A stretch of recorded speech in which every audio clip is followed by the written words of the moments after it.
মোবারক।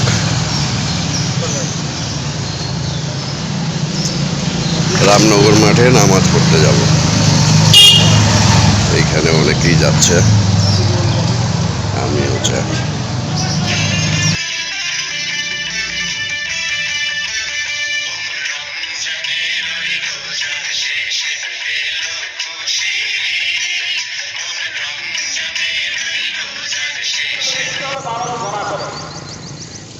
যদি এই বৈশিষ্ট্য মানুষের না থাকতো, নবীজি বলেন এমন একটা জাতি আল্লাহ পাঠাইতেন, যদি আমরা সকলে কি হয়ে যাই, নিষ্পাপ হয়ে যাই, আর আমরা অন্যায় করি না, পাপ করি না, তাহলে আল্লাহ তাআলা আমাদেরকে উঠাই দিতেন, এমন একটা জাতি প্রেরণ করতেন যে জাতিটা অন্যায় করতো এবং আল্লাহর কাছে কাঁদতো, আল্লাহ তুমি গফুর, তুমি গফফার।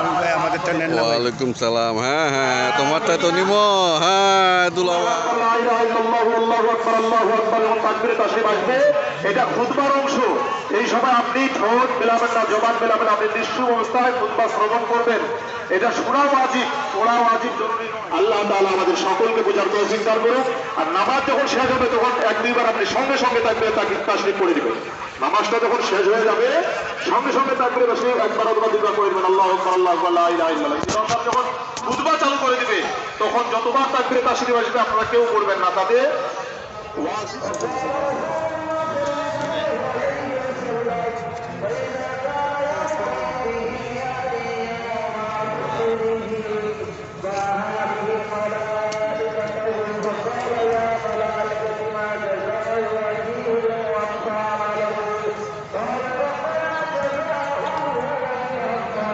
একটু আলাল ভাই এক তুলি রাখি।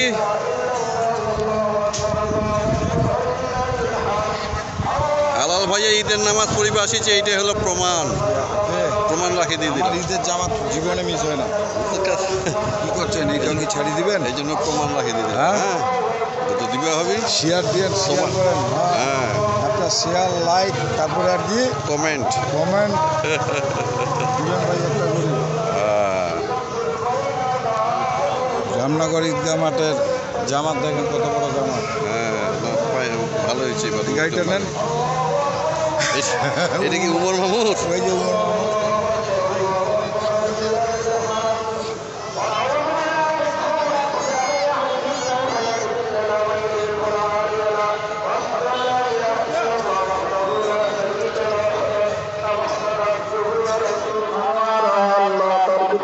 মাফ করে দাও, তার ছোট ভাইকে মাফ করে দাও, তার ভিতর কবরে জান্নাতের শান্তি দাও। আয় আল্লাহ, তার দাদা দাদি নানা নানিকে মাফ করে দাও। আয় আল্লাহ, বিদেশে রয়েছে আল্লাহ, তাকে তুমি আয় আল্লাহ হিফাজত করো, জানে বলে আল্লাহ তাকে নসরত করো, সাহায্য করো। আয় আল্লাহ, কবরের রাত্রিতে আল্লাহ জাগরণকারী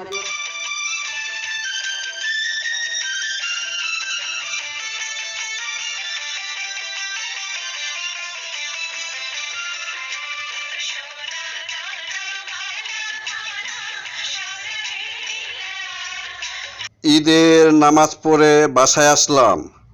আবারও সকলকে জানাই ঈদ মোবারক।